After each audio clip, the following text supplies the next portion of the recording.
Hi, everyone. Welcome to the October edition of the Shop Owner Roundtable. Thanks for joining us. Before we get started, I want to go through our typical disclaimer. So we've got some great guests today, and we'll chat a lot about their experience, but keep in mind educational purposes only. Make sure to consult with your own advisors for things specific to your situation. So with that, I'm going to get into our slides here. So joined this month by Scott Gordon, VP of Product here at Full Bay. So thanks, Scott. Yeah, great to be here. I think this is our second one together, but our first one in person. Yes, we did our last one virtually, which was a little bit of a train wreck. Good to be in person. All right. We have Evan and Hannah from E.L.M and Will from Blackstack. So we're going to get to some detailed intros on you guys here in just a minute. But if you joined us last quarter, you'll remember Chris and I went through what's going to be a new tradition for our Shop Owner Roundtables. So we have our guests participate in a fun challenge that we want to show a little highlight video of before we get into this. Rock, paper, scissors. Ready?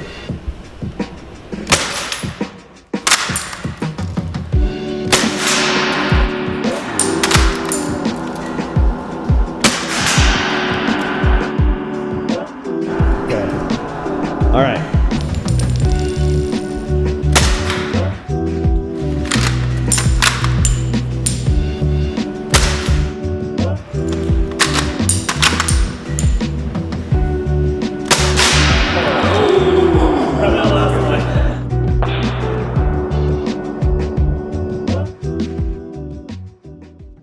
All right, so always a good time. I guess you guys probably didn't know that you were going to be challenged to a shooting competition, but Evan, you are our big winner. So we're gonna get to your introductions first. I think Will wished we had done an arm wrestling contest, but it was just shooting this time. So with that, Evan, can I turn it over to you and maybe tell the folks about E.L.M Repair and a little bit about yourself and Hannah? Sure, Patrick. Thanks for having us. E.L.M Repair was started in 1996, kind of as a hobby. Doing mobile air conditioning repair and some pickup truck repairs. The Dodges were big back then where they just got started and kind of did that on the side for a lot of years. And then in 2000, we bought our first shop and basically went full time with the shop at that point. So I've been in the shop about 24 years and kind of experienced a lot of growth and trials and tribulations and brought our kids up in the shop also, which I guess is good. So they both kind of were around the business for a long time. So my wife and I officially started the company as a shop in 2000. So that's great. I mean, you were telling me last night at dinner the story of growing that shop. I mean, you've really done a great job. Can you tell everybody a little bit about the journey from the first physical location into the location you're at now and the general size and scale that you're operating at? Sure. Well, the first shop that we bought, I guess when you're young and dumb, you really don't care, but it was a kind of a dumpy 3-car repair garage that was basically made for automotive, and we spent a lot of time, with concrete work and jacking up headers and new doors and just to make it workable. And the first 3-bay shop, we thought that would be all we'd ever need, like be satisfied with that, no problem. And unbeknownst to us, the business just kept coming. When you're good at what you do and treat people fair, the business just kept coming, and eventually that turned into a 6-bay shop. We added on, ended up buying a house and tore it down for a parking lot, and then for the next 10 years, we kind of lived with that setup till we could raise enough capital and set the infrastructure and employee network up to kind of get to the big shop. So in 2015, we built a new shop, 33,000 square feet with some pretty nice amenities. So, but at the point when we moved from the old to the new, we had 21 people working out of 6,000 square feet. Wow. Working 6 or 7 a.m. till 10 p.m. So we've done the second shift thing for quite a while now, and as of right now, we are 6 a.m. to midnight, 5 days a week. So, and you so humbly said some great amenities.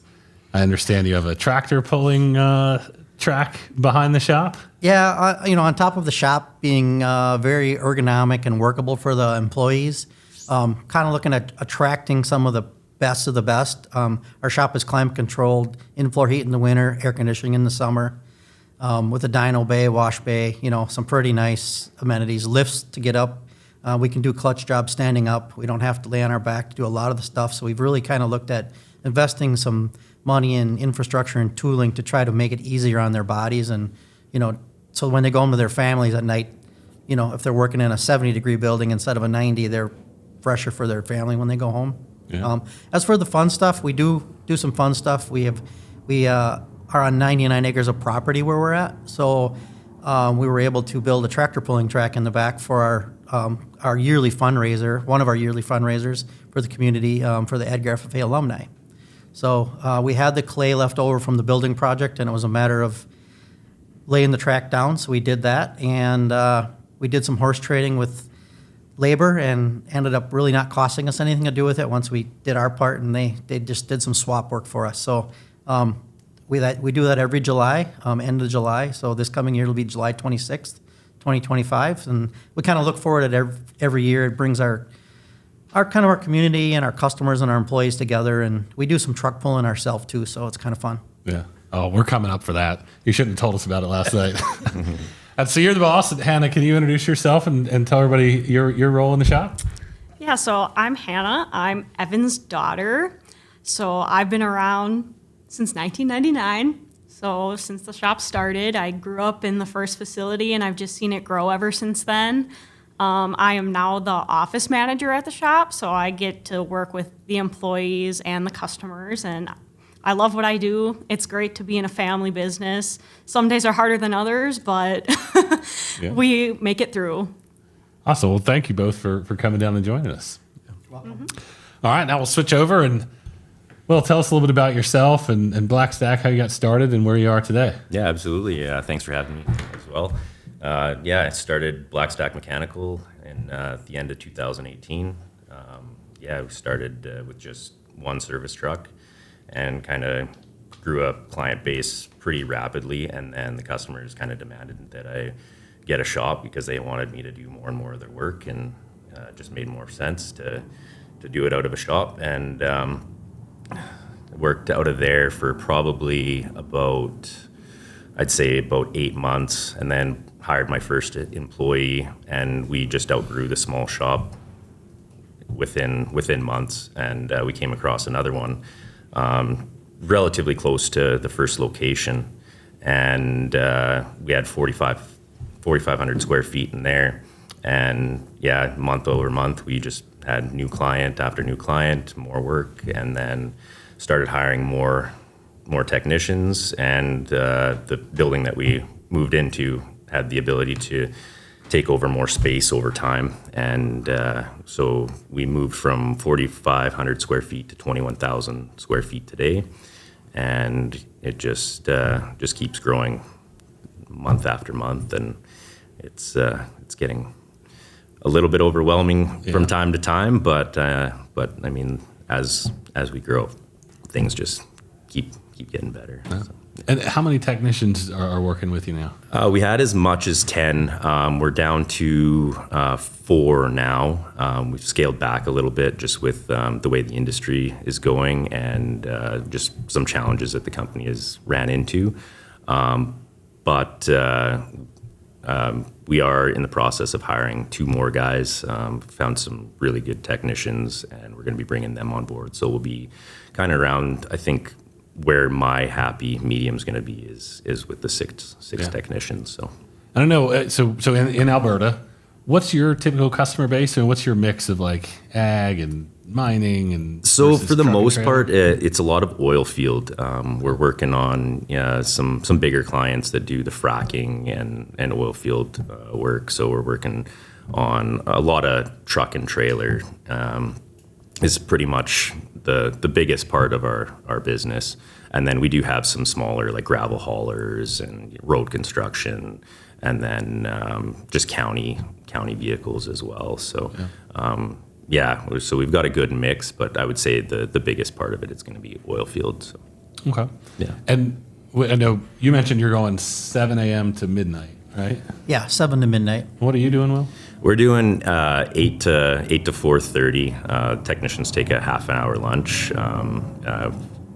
As far as the demand for working, outside of those hours, we don't really see it as much. But I mean, it's not that I wouldn't want to expand our hours, but we're kind of dealing with, we don't have a huge inventory within our shop either, and then our vendors, they close at 5 o'clock. So I mean, a lot of the times, if we're working outside of 8 to 5, and we run into needing more parts, then our technicians kind of get to a standstill. So, Yeah.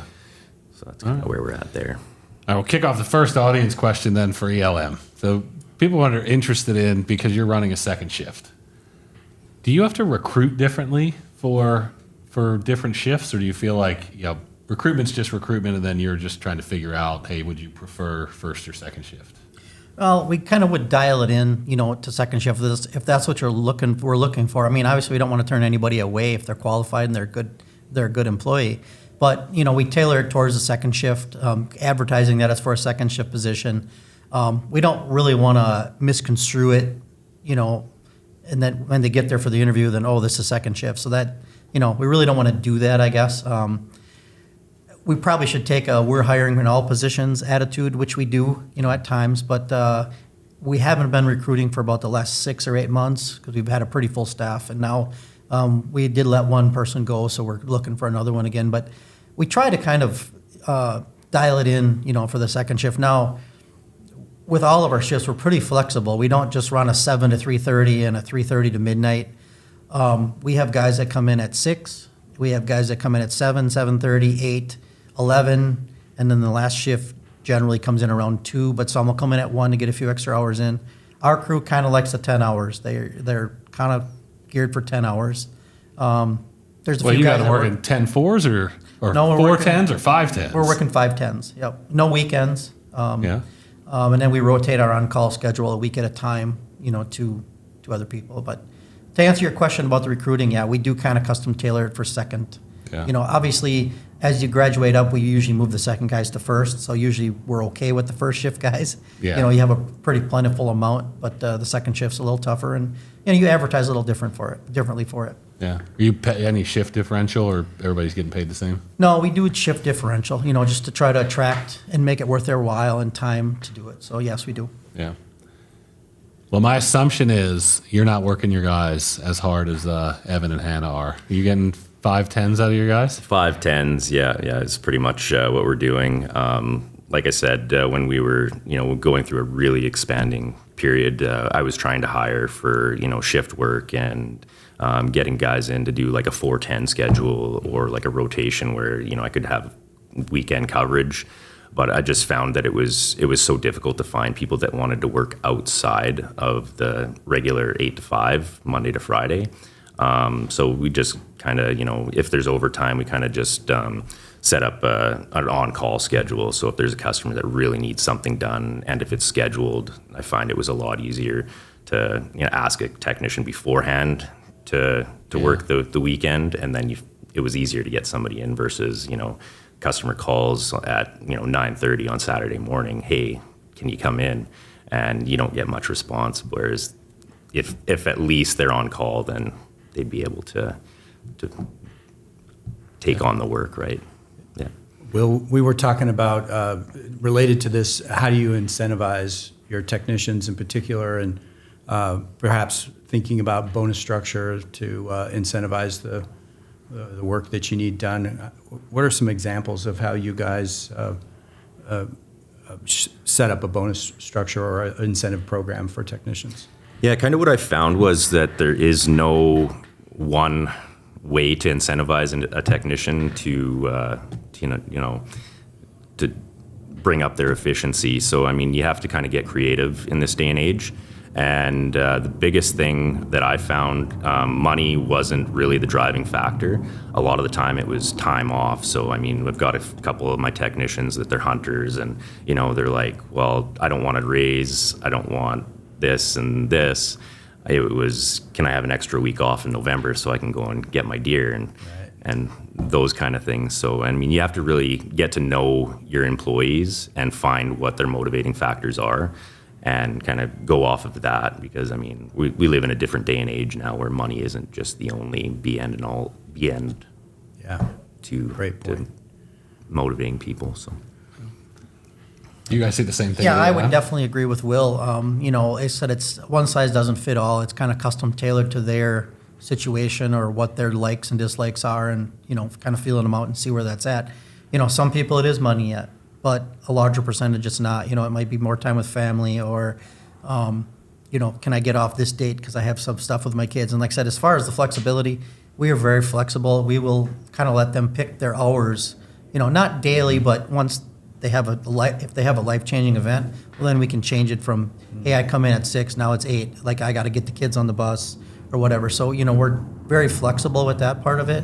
And the time off, even if they're out of vacation, hey, if it's family or they need to do something, as long as they're working hard and doing a good job, we will accommodate them. Yeah. So, and we've done, different things personally for them that maybe means more than the money. Like, hey, if they're in a particular situation at the time and they need some help doing this or that or whatever it is, we've tried to work with them and say, hey, how about if we do this for you? Because we know this will mean more in your life than, what we can do here or there. So, just getting to know them on a more personal level, I guess. Yeah. I mean, that has to help with employee retention. I mean, to your point, money helps, but it's not everything. And you develop some loyalty within your team where they feel like they want to be there working with you. So money's not everything, but it's a big thing. Everybody always wants to just get ideas for creative compensation for employees. Can you guys talk each a little bit about how you think about bonus programs and how you've administered them, what you think you've seen be successful, what you maybe had errors on where you wouldn't try that again? Will, can you give us a sense for what you've done? Yeah, so basically the bonus program that I came up with was based on efficiency, using full day efficiencies that were easily calculated. That's not a plug, but I really didn't ask you that. I appreciate the plug. Thank you. But yeah, no.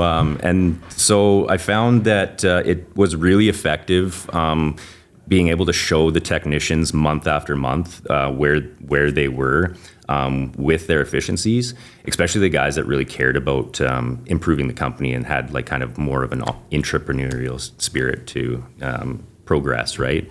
And so it was, a tier system. So if you hit 75% efficiency, you would get such and such bonus, and then 85, and then over 100. I mean, obviously, there would be a bigger bonus going into that. And I definitely saw, my key employees, the key technicians, their improvement was substantial. Just being able for them to track that over time. So within a few months, I saw my really key guys improve, and then the guys underneath them, kind of motivated them. Like, okay, well now I can see this guy ahead of me that's he's got the experience and he's getting the extra incentive on top of it. So I mean, it is a driving factor when you do give those extra incentives, and I think I saw quite a bit of improvement because of it, especially when it comes to the overall shop efficiency. Yeah. What was the general timeline you used? I mean, were these weekly measurements and bonuses, monthly, quarterly? It was monthly, yeah, month after month. And I just found that, if you give a little bit of time in between, and then there was, if they would come up and ask for an update, like, hey, where am I sitting? It kind of gave me a little bit of feedback that they actually do care where they are.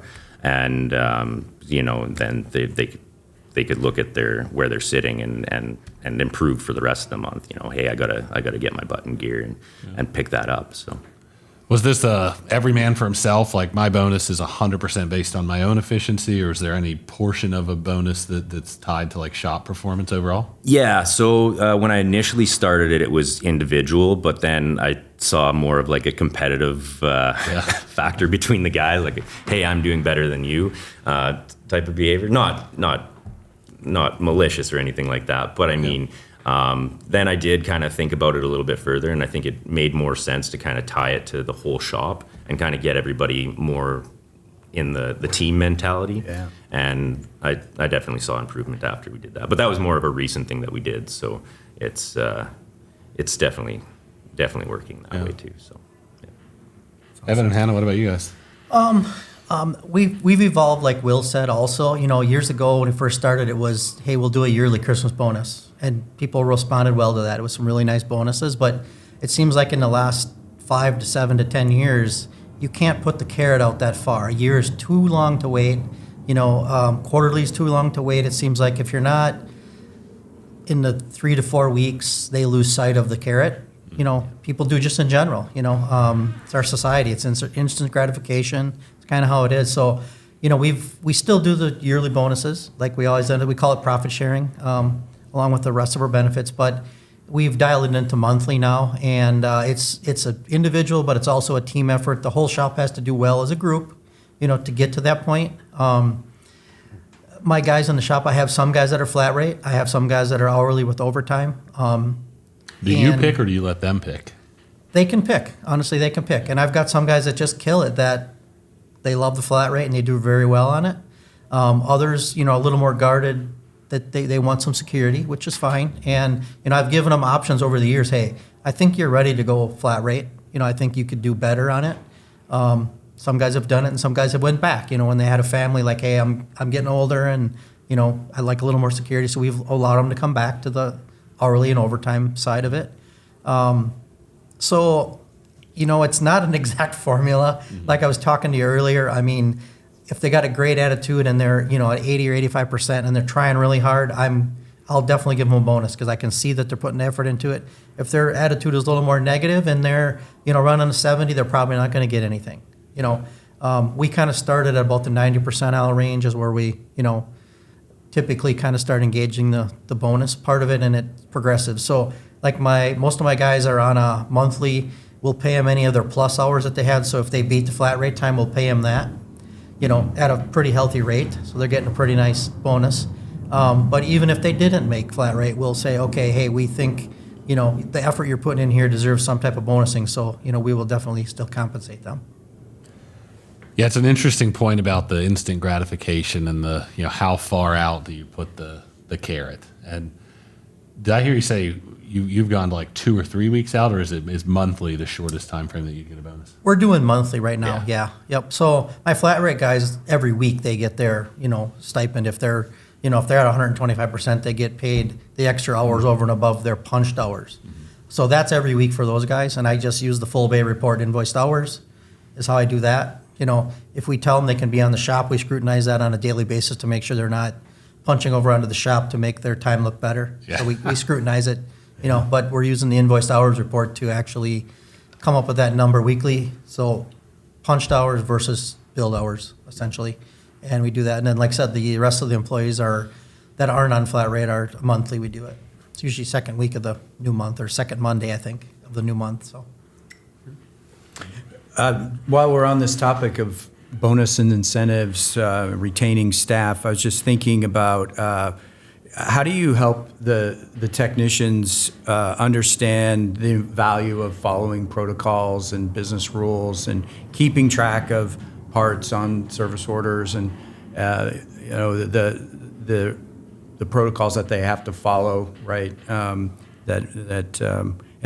how do you think about that in terms of overcoming this mindset of like, well, if you impose too many rules on me, I'll just go down the street to a shop that's maybe less stringent. How do you guys think about that? Yeah, I think just the transparency, just letting them know exactly what the overhead is and what the cost of the overall running of the business is, and showing them that, how imperative it is to have everything billed out and, having those efficiencies at, the absolute maximum that they need to be. Because the margins in running a heavy duty shop, as everybody knows, they're not spectacular. I mean, there are a lot of costs over and above what your revenues are, right? So, just showing them at the end of the month, here these are what our losses were. Let's go into this next month and try to figure out where we can mitigate those losses, making sure that we're billing out all the parts and right down to the bolts and all the things that get easily overlooked. And I'd say transparency is the biggest thing. And as far as going down to the next shop, everybody's going to have their rules, and they're going to have an expectation that parts get billed out, efficiencies are at a certain level. Otherwise, you're just going to, if you're not doing it here, you're not going to do it there, and you're just going to bring that place down as well. So, yeah. Great point. Evan, you were mentioning how you keep track of even motor oil and how you have certain rules if you're doing a certain project, and a part shows up, you think about the other parts as well that should be on that invoice that may not be. Right. I would agree with Will. The transparency part is probably foremost, a better way to go. Unfortunately, a lot of things that happen, usually there's a situation that arises and then you tweak the rules or make a policy to fix that. It's usually how it goes. Like I said, we kind of use the guilt by association thing where, hey, if we got a thermostat on there, there probably should be a gasket or a seal or some coolant, like just training my guys to be in that mindset where they're looking out. If there's oil filters, there should be oil. When we were on the On Your Honor system for the oil where you just dispatch it yourself, it was a lot rougher. There's a fair amount of loss in that. But we are on a system now where they have to request the oil and punch it up, and they put in a code at the meter right at the truck. So if they request 50 quarts and it takes 44, it prints a report for us to put the exact quantity on the job as it's going. So it's taken our losses from probably in the 30% range to almost zero. Wow. Some stuff gets by the goalie every now and then, but there's enough people looking at the repair orders now that, by the time it gets through 3 people kind of reviewing it and looking it over, usually we'll find it. There's not a lot of mistakes being made in that area. So as far as having it easier down the street, honestly, most shops don't let the techs go in the parts department at all. So it slows down their production, or if they want to get something knocked out, where we're kind of flexible. Hey, if the guys are both on the phone or, if they're tied up, they can go get their nuts and bolts. So they can go get, a clamp if they know what it is, or if it doesn't have to be looked up. We're pretty flexible. And most of the guys, we have iPads, so most of the guys will just punch it in right away in their iPad, or they'll write it on a note and do it when they get to the shop. And we know the repeat offender, so if we suspect, we'll cross-check and say, hey, you grabbed this, but I don't see it on here. So we'll kind of, on a hourly basis or a daily basis be kind of confronting that if we know that, maybe one of the guys isn't as efficient at doing that as some of the others. We'll kind of try to instill, hey, this, we can't have this going out the door. For one thing, money is one thing, but when you go to the shelf the next time and you need that part and it's gone, that's a great point. That is the worst part of the whole thing. The money is, bad enough, but when they go there and they say, hey, we're out of these, it's like, well, the computer shows we have 2, where is the fault here? Like I said, guys, we really got to watch this stuff, So just them situations are probably worth more in teaching than anything. Like I said, it's that moment there when you realize, hey, we're out of it because of something that we did ourselves. Right. That's probably a better lesson than anything, I guess. Yeah, love that. And so thinking of inventory and parts, like did I have it, do I not have it? I mean, can you each talk a little bit about how you think about stocking your inventory, bare bones and just only get what you need into the shop versus, let's buy in bulk and, stock everything we possibly can and then sell things? How do you think about it, Will?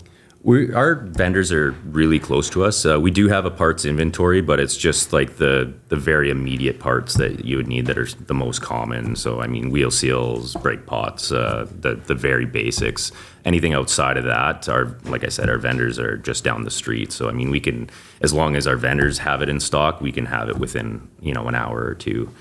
Depending on what the situation is. But so as far as our parts inventory, we don't really keep a lot, which does help with the loss at the same time, because if it's not on the shelf, then the technician just can't go in there, and because we don't have any checks and balances for that. Our parts room is open, and if a guy goes in, grabs it, and it skips his mind to not put it onto the work order, then it's up to the office staff to find that after. So we do have checks and balances within the office where, each one of us will go through the invoice line for line and just make sure, you see a wheel seal on there, like Evan said, you'll know that you need, a hub gasket or oil to go along with that. So it kind of mitigates the loss that way. But as far as holding a large parts inventory, it makes more sense for us in our proximity to our vendors not to hold very much. Yeah, that's a fortunate situation to be in. If you have proximity to vendors and you can just in time get what you need within an hour, that's great. Are you in the same boat? No, we're not really in the same boat. We've adopted a little different mentality. We're about 20 miles from the nearest parts, about a half hour, 20 minutes, half hour. And a lot of our vendors are open until midnight like we are, so we can kind of run that schedule that we do if we need something special. But we've kind of taken a different approach. We work on a lot of older equipment, a lot of farm equipment, different times of the year. So we've stocked a lot of stuff. We're about $1.75 million in inventory right now, and we're actually looking to grow that to do some more outside sales. We do, about $25,000 a week in over-the-counter sales. So if we have it on hand and we can turn it that way, that's awesome. Yeah. So we've kind of taken a little different approach. Fortunately, our company has always been very healthy financially, so I've taken the stance that I'd rather have it on the shelf than in the bank. If I can help my customer at 8 o'clock at night with an injector or something he rolls in for, I like that feeling. And our customers and people they associate with have, associated with us, hey, if nobody else has got it, try these guys. They'll probably have it. Like belts and just weird stuff that nobody stocks, we stock. If we hit it once or twice in a month or two, we're going to stock it. We're very proactive in that area, but it helps keep the technicians moving faster for us. It doesn't, stop them. And, like I said, with a bigger staff, it's kind of important to keep them guys rolling because, they're putting food on the table for us and for, our whole company. So we try to keep them rolling. Well, my assumption would be you're probably buying in bulk enough where you're not buying one engine rebuild kit, you're buying 10. Right. And So you're going to get a little better. So you probably have some purchasing power that we is do, leveraged. and in the last year or so, my parts manager has went to some bulk buys, some stuff that I didn't really think of, But when you start buying 8 or 10 at a time, they perk their ears up. And, Yeah. Especially when it comes to the end of the year, they are like, well, they could finish their year out a little heavier. If we can spend $100,000 in one place, they're definitely, 10 to 15% comes off pretty quick. And that helps our margin a lot, and we can pass a little along to the customer, the savings also. So, yeah, we have been doing that with engine parts and commodity parts, We've gotten direct with some of our vendors now where we can do that and get a little better pricing and quantities. So it's worked well for us. So Oh, that's great.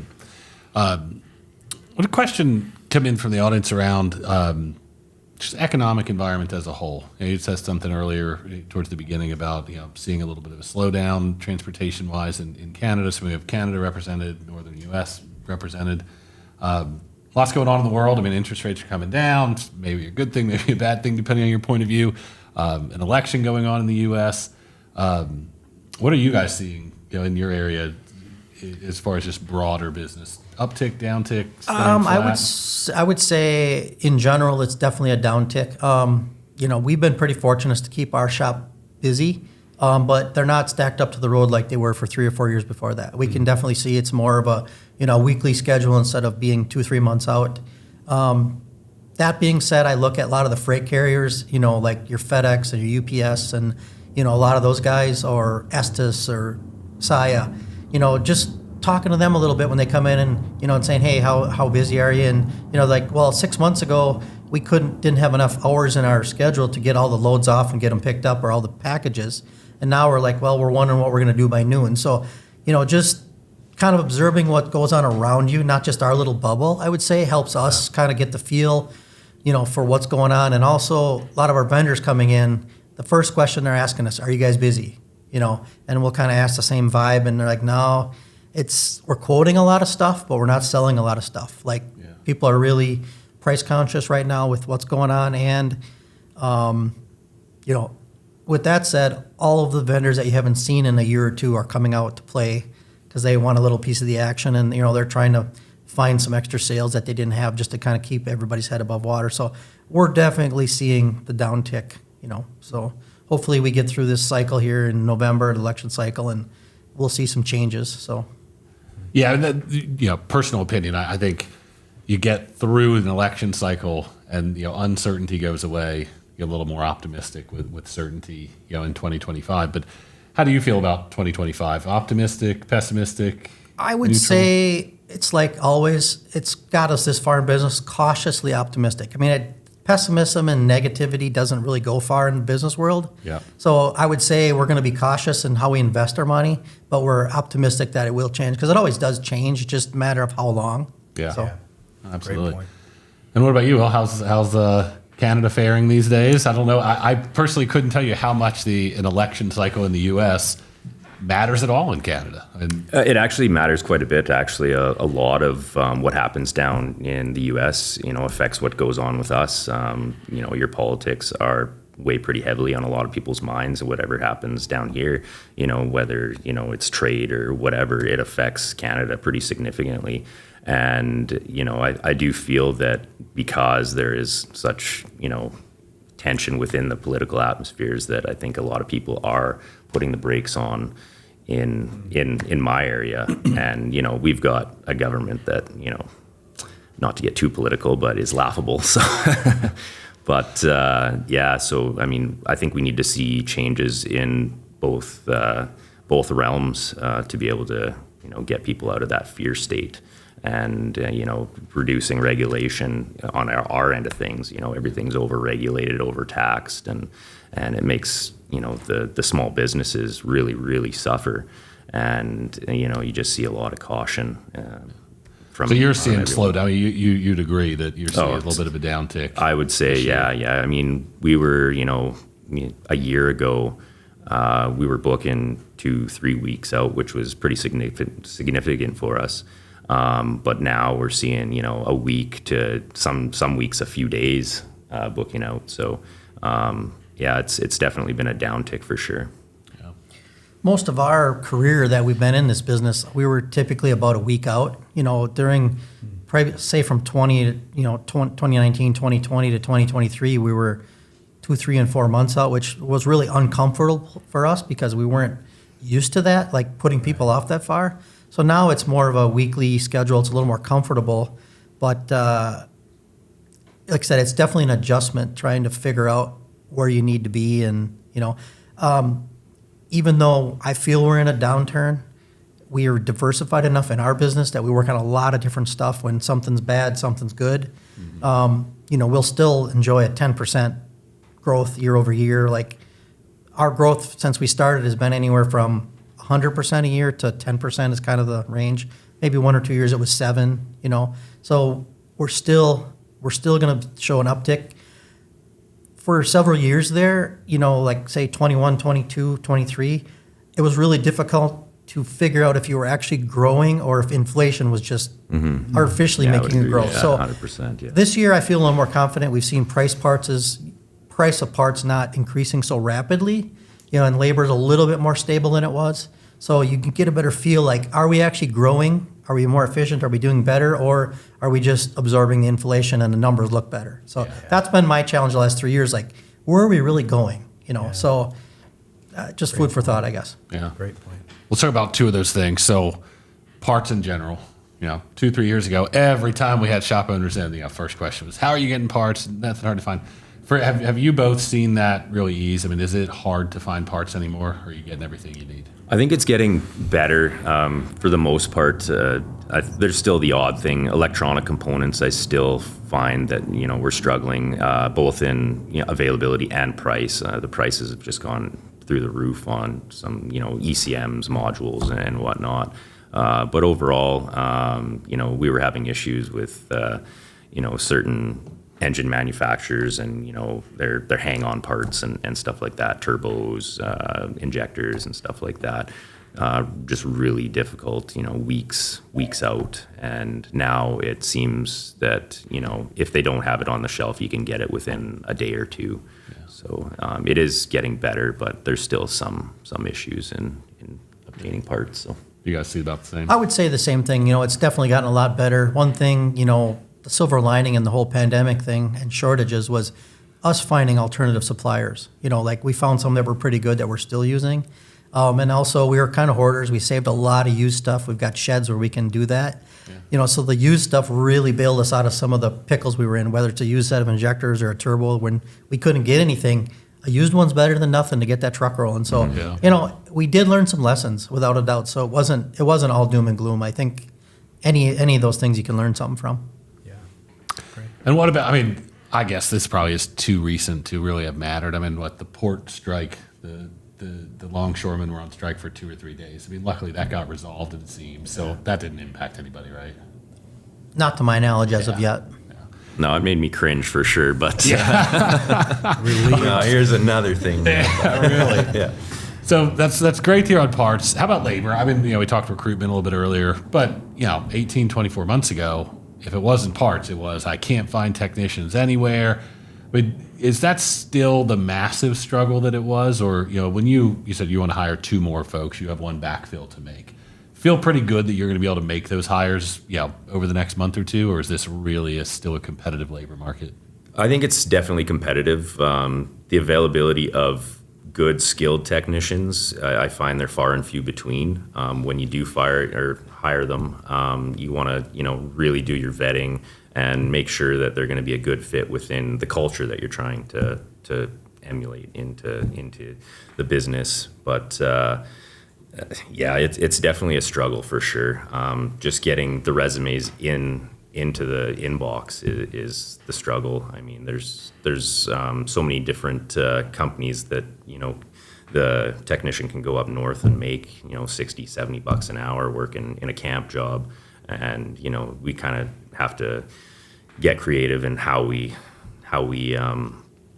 advertise the position. You're home every night, you make decent, probably top wages in the area that we're at. Yeah. And it's a small business, we're family oriented, we're flexible, so you have to really drive at making the place attractive for them to want to come and work for you. Yeah. Because I mean, if it's uncomfortable, then they are going to seek that extreme amount of money, even though they're going to be living away from their family. And so there's kind of I'll live in the tent. You just got to pay me a lot. Yeah, exactly. No problem. So it's Will, you mentioned culture and fit. How do you assess that when you're in an interview? Are there interview questions that you ask, or how do you know that this particular candidate's going to fit in your shop?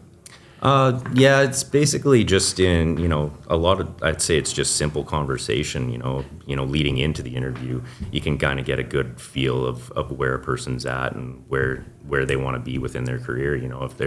If they're asking questions like, well, how much time off do I get? And they don't really seem like they have an entrepreneurial spirit where they want to grow the business, then you kind of get a feel for it right away. Whereas they come in and they're like, oh, I want to learn. What are your training capabilities, and what kind of offerings do you have for engine specific training and stuff like that. So those are a lot of questions that I'll ask right in the beginning. Is are you growth? Do you have a growth mindset where you want to make yourself better? Because then I can utilize you more in the future than just Hannah, you were mentioning some interview questions you like to ask in terms of figuring out that fit for E.L.M. Yeah, one of my favorite questions to ask was, who is your favorite manager and why?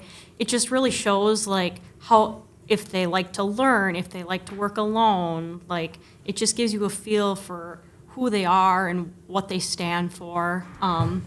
We also like to ask what motivates them. Is it money? Is it family? Is it the lifestyle that you want? It's just really getting to know them as a person and seeing what motivates them is what we like to see. Anybody can be coachable. They may not have the skill set that we require, but if they're coachable and willing to learn and they're motivated to learn, that's what we're really looking for. Great point, yeah. And how are you, go ahead, Evan. I would agree with that. Just looking back here in the last 4 years, we all talked about doom and gloom and finding good people, but honestly, we've made 4 to 5 exceptional hires in that time frame. And some of them were motivated by, hey, they live in a big town and they want to move to a small town for their kids to get in a smaller school and they can control the environment a little better.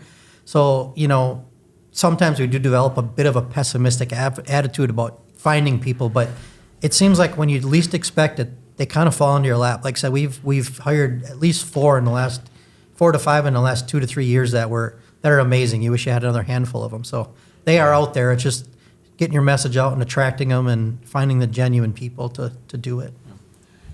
So I always think that the question you ask God is great, because so many times it is, what's going to fit well in my business, and how do I measure that? How do I know, that they're going to be a good part of my business from a culture fit perspective? But how about from a technical skills perspective? I mean, what are you guys doing to make sure that I can get under the truck and perform? I can do what my resume says I can do. How do you evaluate that?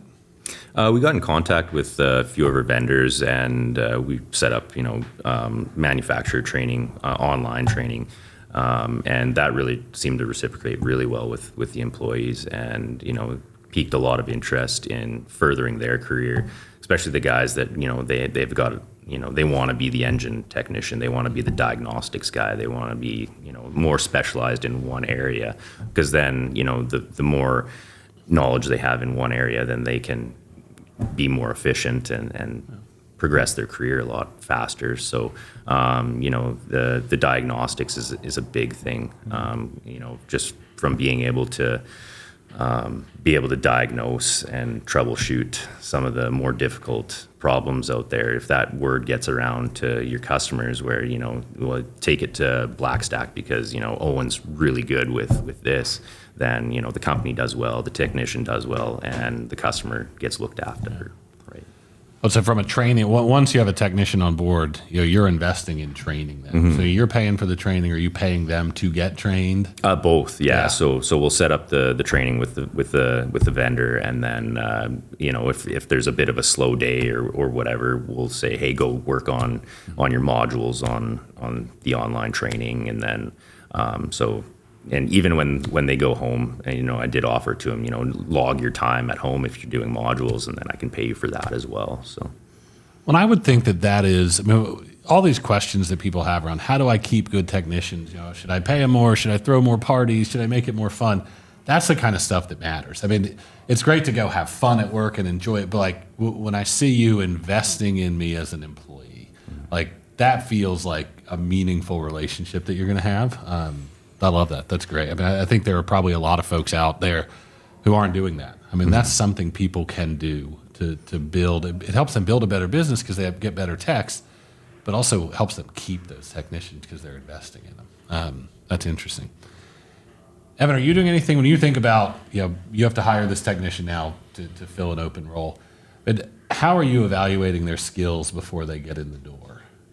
I guess we're asking questions, but I guess one luxury that we may have that others don't is a lot of times by hiring somebody that I know somebody that knows him, so you can do some background investigation a little bit ahead of time and say, hey, you worked with him. How was his attitude? How was his demeanor? How was his production?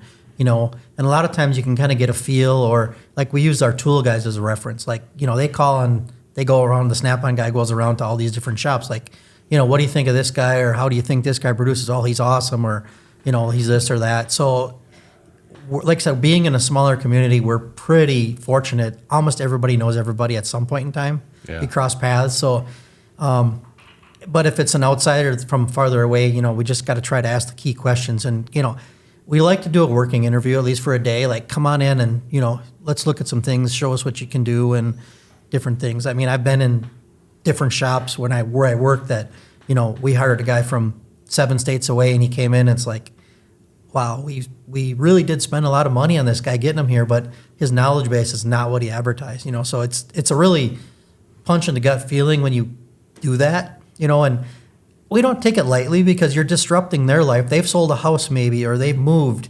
to do this, and it's like I just don't feel it's proper just to throw them to the wolves, like, hey, if this don't work out, I'm just going to kick them to the curb. We really try to give them a chance, and if it's technical skills they need, we'll get them the training, and we pay for the training and their lodging and their meals and everything, whatever it takes. Or if it's on-site, we'll pay them for it, or at home, we'll pay them for it. So we're definitely willing to stick the time and energy if they're willing to put a little effort into it, without a doubt. So your point there reminds me of how do you recruit into the rural area? How do you attract folks to come work out? on this one a little bit. Honestly, we just preach that we are a family business. Like, if you don't want to feel like a number at work, and you want to feel like you're treated fairly, and you want to feel like a community, and like we all work together, that's really how we get our technicians to come in and work for us. We're not a big corporation. We're not one of the dealerships where you have to go through all the corporate hoops. We're going to be there for you, and we want to know what's going on in your life. So, yeah, we're very family oriented, and that's really how we get our best technicians, because that's what they're looking for in life. Yeah, awesome. And that would be mostly by writing the ads in that respect, trying to attract that type of people. And, we do use some outside help for that, and then Indeed and Facebook to try to attract, the proper candidates. But orienting the ad towards that, Hannah has a lot to do with that. And even our social media presence, showing what we're about, what we're doing in the shop, what we do for the guys in the shop. People think social media is important, then they'll look what you're doing on there. So we like to advertise that we have a positive work environment, and we like to do these fun things. So that's super important. One other thing, a shout out to my wife, Mary. Some years ago, she came up with kind of a plan to do a little something extra for the employees. So every month, whether it has a holiday or not, she'll make them a nice card, and then we'll give them a little, maybe it's a gift certificate to the restaurant, or maybe it's just a little candy bar saying, hey, thanks for everything. This last month, my wife we did a tool bonus for our guys. Just, hey, I think it's time we give them a little tool bonus. So we talked to our Snap-on guy and gave them a $500 gift certificate each. And the one I saw one of the cards my wife made. It was about our tire technician, and there was something about badass tire technician isn't a title or something like that. So here's what we call you or whatever. So it was pretty cool. Like I said, she really tries to, between her and Hannah now, she really tries to kind of be like family, showing them that we're always thinking about them, no matter what month it is. And honestly, some of our young guys that live at home yet with their parents, their moms are jealous. Like, you better not ever quit that job, because these people really care about you, and they're always giving you some little knickknack or a card to show they appreciate you or something. So that's made a big difference, But you kind of want to try to attract the type of people that means something to. Yeah. And we haven't always hit home runs in that area, but we're fine tuning the team as we go, I'd say. What about you, Will? You have hard time getting folks to your area, to your rural area? In Red Deer, I'd say that there's probably a good pool of technicians, but there are a lot of shops within the community as well. So, I mean, between my shop and the other independent shops, I think there's probably 6 or 7 other independent shops, and then there's the dealerships as well. So, I mean, it's more or less just, like you say, having that culture that attracts people into your business versus, some of the dealerships, the technicians, a lot of the feedback that I get from people that are applying are that they do feel like just a number, and they want to move into something where they feel a little bit more appreciated and a little bit more like a member of a team versus just being another guy on the floor and dealing with those corporate aspects that are kind of unattractive for a lot of the guys. So I wouldn't say it's difficult to find people to come into my area. A lot of people are already established, and it's not so remote. I don't know how remote you guys are in your area, but I mean, we're between Calgary and Edmonton, and Red Deer's a fairly big city as well. Gotcha. So, yeah. Awesome. Well, like I said to you at the beginning, trust me, an hour will go by like that. Yeah, So we're yeah. basically almost done here. One other quick question for you. Always interested to hear what you guys are hearing from customers around 2 things. One, I'll say electrification, just call it alternative powertrains. Like, do your customers, are you hearing or seeing anything that would lead you to believe that might be coming in the foreseeable future? And then same thing with autonomous driving. Like, we joked about taking the Waymo. So if you don't know what Waymo is, it's like the autonomous taxi. If you've never taken one, try it once. You'll never do it again, but it's kind of weird. Hearing anything from customers that you think we might see in the near future, either of those trends actually take hold?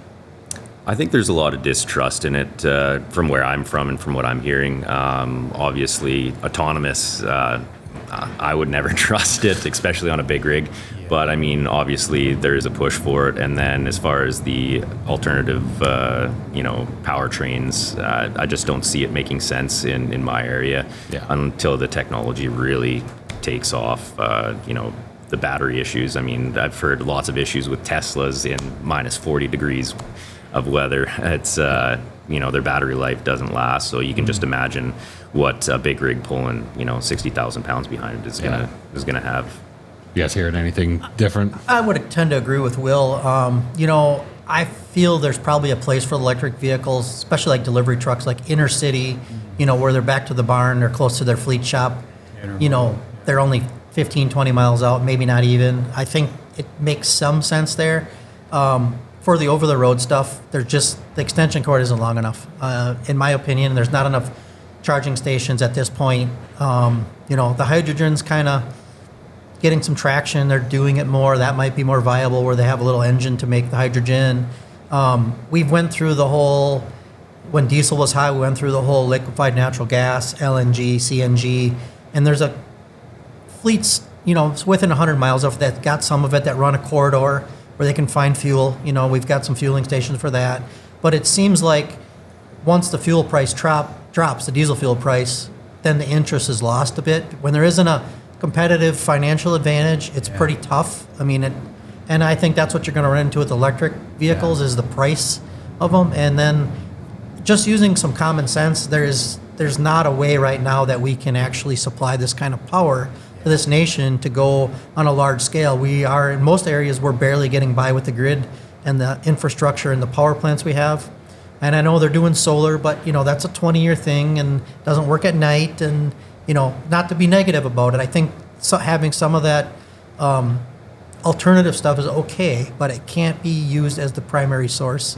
So I think it has its place in the bigger cities. Like I said, Chicago and Phoenix maybe, where they're doing in-town delivery. I think it's probably okay.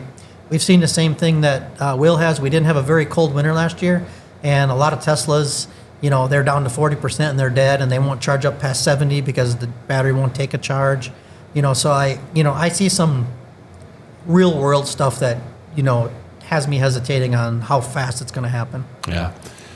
No, I'd appreciate it. I think it's, I agree with you. Significant challenges, very far off. But I think it's something we can't just bury our heads in the sand and say it'll never happen or nothing will ever change. So always interested just to see, what people are hearing. And, one day we'll hear a breakthrough of some sort potentially. So appreciate the perspectives. So with that, I think our hour actually is coming to a close now. So thank you guys very much for making the trip and spending the time with us. And Scott, always good to actually get in front of the camera with you instead of being remote. Thank you for having me. Yeah, before we wrap, one quick plug for our Diesel Connect conference. So for anybody that didn't join us in the past 2 Diesel Connect conferences, we are bringing it back for year 3. So next May here in Phoenix, we're going to do the conference. So we have now announced 3 of our keynote speakers. So we're going to have Kenny Thomas, who was a part of the U.S. military mission that was in the movie Black Hawk Down, come and speak. So he's got a great story to tell us around overcoming adversity and leadership in challenging environments. We're also going to spend some more time at this year or next year's Diesel Connect focusing on concrete things you can do to help drive your business. And to that extent, Mike Patton is going to come and speak to us. So he'll be running a 90-minute workshop all about systems and tools you can implement in your shop to help grow your business.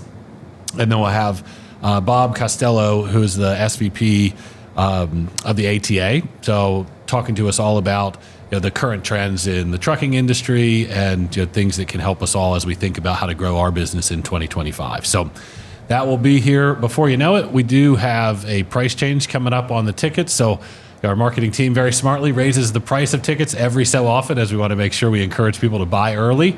So the next price change is coming on November 1st. So you have about 20, what is this? It's the 8th. It's my dad's birthday. Happy birthday, Dad. It's the 8th. So you got about 22 days left or 23 days left before the price change. So please go on to dieselconnectshow.com and purchase your tickets, and look forward to seeing you next May here in Phoenix. And with that, we'll wrap up. Thanks again to our guests and appreciate everybody for joining us. Thank you. Thanks for having us.